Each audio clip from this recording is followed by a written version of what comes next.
Hi everyone, Sal Khan here from Khan Academy. Welcome to our special homeroom edition on college. Is college right for me? Or I guess, is college right for you? We have a very exciting group of panelists, young people who are maybe a few years ahead of many of y'all, who are expert in several domains, but especially expert in thinking about college, when it's right, what other options there are, and how to make the most of it. But before we jump into that, I will give my standard reminders. First of all, we are a not-for-profit, and if you're in a position to do so, please think about going to khanacademy.org/donate. It's because of your donations, if you're in a position to do so, that make Khan Academy possible to reach hundreds of millions of folks around the world. I also want to give a special shout out to several organizations that have gone above and beyond in supporting Khan Academy, especially since the seemingly never-ending pandemic started over a year and a half ago. Special thanks to Bank of America, AT&T, Google.org, Novartis, Fastly, and General Motors, and the many other supporters across the board who have contributed to Khan Academy to allow us to do the work that we do. So, and final announcement, there is a podcast version of this live stream wherever you get your podcasts. Homeroom with Sal, the podcast. So I encourage you to check that out as well. So with that out of the way, I am super excited to introduce our panelists. And I will actually ask them to introduce themselves, but we have Delicia, who is a cybersecurity expert and also a recent college grad. We have Madison, who is a designer, artist, associated with CNN Plus, and also a recent college grad. And we have Ernest, who is a software engineer at Google and founder and president of Codehouse, and also a recent college grad. But Delicia, let me start with you. Tell us a little bit about who you are and your journey into becoming a cybersecurity expert. Yes, Sal. Thank you. I'm so glad to be here. Hi, everyone out there. I am Delicia Hutto, an undergraduate cybersecurity student advisor, as Sal stated. In my career, I have the pleasure of advising as well as supporting students and future defenders in the cybersecurity space and realm.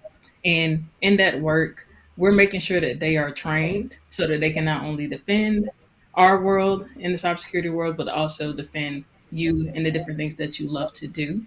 When I'm not advising, I am the chair of our SANS HBCU team, where our goal is to support juniors and seniors at historically Black colleges and universities receive free cybersecurity training and certifications as well. And honestly, what led me to this path in cybersecurity was honestly by chance. I actually majored in psychology, got my bachelor's in psychology, and it's one of those majors where it allows you to go anywhere and end up anywhere. And I'm one of those people that pretty much, I would say, cybersecurity found me, and I wouldn't have it any other way, as it allows me to watch other students and other individuals achieve greatness while also defending the world from cyber attacks and bad actors, as well as supporting others and hopefully inspiring more of you out there to help us defend and become cybersecurity experts as well. No, I love that, Delicia. And I'm going to ask you many more questions about it, especially because, well, at least what you're advising these undergraduate students to do, it's like they could get to live in a Tom Clancy novel. They get to like defend the Right. country and, in the cyber world, which is obviously only becoming a bigger and bigger thing. But let's go to you, Ernest. Tell me a little bit about your journey and how you ended up both as a software engineer, but also what you're doing at Codehouse. Sure. So thanks for the introduction. Glad to be here. Hello, everyone. My name is Ernest Holmes. I grew up in New Jersey and I made it all the way down to Atlanta to attend college at Morehouse College. Morehouse College is an historically Black institution serving all Black men. And while at Morehouse, I was very aware about the many opportunities that exist in the tech industry. And when I was just a freshman, I actually wound up getting an internship at Google to be a software engineer. So I spent every summer actually while I was at Morehouse interning at Google out in California. So they flew me out, got to work on amazing projects from advertisement to mobile development to artificial intelligence and machine learning on these robotic flowers. And that eventually allowed me to become a full time software engineer at Google working on the Fuchsia team. So that's my day job. That's what I do. And I'm very passionate about being in the tech industry. But I also realized that there was a need for more people of color to be exposed to, especially at an earlier age, to the different opportunities that exist in the tech industry, whether it's engineering or design, product management. And that allowed me to get together not only with my sister, but one of my best friends, Tavis Thompson, and the other person on this call, Madison Mativier, and a bunch of other great individuals to make Code House, which is all about exposing students of color to the tech industry. So we expose middle and high school students to different careers in the tech industry, but then now we also support early college students with scholarships. That's right, scholarships, so we can actually pay for your schooling if you're interested in going to the tech industry and attending an HBCU. So that's a little about me, and I guess the last hat I wear right now, I'm also actually a professor at Morehouse College, teaching freshman computer science. So wearing a few different hats right now. And I want to ask you more questions about that. We actually already have questions coming in through YouTube, and I encourage anyone watching to start putting your questions for any of these very impressive young people that you see in front of you. But I have one question before I move on to Madison. What does the Fuchsia team work on? Fuchsia is just a color. What is the Fuchsia team that you worked on? I'm glad you asked. So yeah, Fuchsia is actually an operating system that we're building from scratch, completely open source, and it's actually one of the first large developments of an operating system that's non-Linux based. So if you little background, every single thing that works right now, computers, phones, they're all derived and based in this thing called Linux. We decided to make an operating system that is not based in Linux. So it's rethinking how computers work and how eventually different devices can interact with one another. Super cool project, super cool team, and hopefully you'll see a lot more Fuchsia soon. And I'm still wondering how it's connected to the color, but maybe we'll get into that at another point. But Madison, tell us a little bit about your journey on how you got to where you are as a designer and an artist. Yeah, well, hey everyone. Good afternoon, good evening, good morning, wherever you are. My name is Madison Mativier. I am a proud and loud 2019 graduate of Howard University, earning a bachelor's in fine arts in design and a double minor in art history and German. So that love for art actually brought me to my current position. I am a graphic artist slash production designer at CNN Plus. For those who may not be familiar with CNN Plus, it's totally okay. It actually launches next year. It's CNN's streaming platform. So kind of like an HBO Max, a Netflix, but CNN. So what that compiles is a couple things I can't talk about, but very generally, it's a bunch of unique TV programming that you can access on a streaming platform. That's my day job. After 6 p.m., I kind of switch hats, and I'm not only the creative director at Codehouse Corporation, as Ernest so eloquently explained, but I'm also owner of my own creative agency, Aji Creative, where we work with brands such as Ruby Rose. It's been a crazy, wild ride with the amounts of clients and types from small businesses to larger ones such as Quality Control Music, Universal Music Group, as well as community centers within the Dallas area. And yeah, my love of art really brought me here, to be quite honest with you.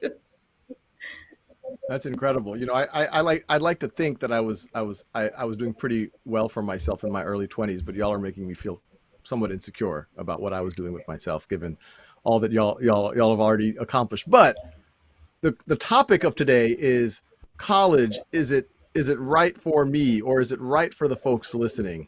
And you can imagine there's a lot of young people. Some of them are saying, I want to go to college. Some folks are saying, I'm not sure. There might be other paths. And then even amongst the people who are thinking about college, they're saying, can I afford it? How do I figure out how to navigate it? What types of colleges should I go through? So I'd like to go one by one through y'all again and say, how were you thinking about it when you were 16 or 17 years old? Did you have some of these doubts? How did you navigate these doubts? Was it random chance? Were there certain things you did that helped you make better decisions? And actually, I'll go in the same order. Delicia, I'll start with you. Yeah, for me, I was a first gen, so first in my family to actually attend college and graduate.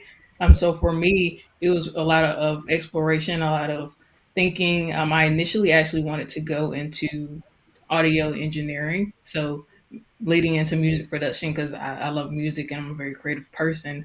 And I soon discovered, and it's something that you're going to speak about, and you spoke a little bit too, the financial piece. I sadly discovered that financially, the school wasn't a fit for me and I wasn't going to be able to go into audio engineering. So that's when I made that pivot to my plan B, psychology, and haven't looked back since. But for me, I'll say it's a unique path, especially if you are a future first generation student out there in the world and you're in the first in your family. There's a lot of resources out there. There's a lot of people that you can lean on.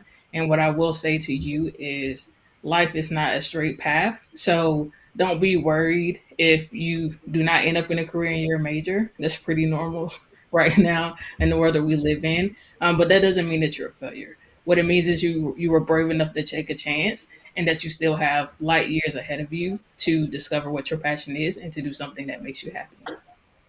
And to make sure I understand, you were originally thinking about audio engineering and you decided to move out of that because was it a different school and that was too expensive, or you were thinking that the career might be harder to attain than how did you make that transition? Initially, because I'm in the state of Georgia, it was only one college that actually offered anything near to audio engineering, and that college was Savannah College of Art and Design. It's a private college, so with that, it was extremely expensive. And again, as I said before, I'm first gen, first in my family. We're not the richest in the world.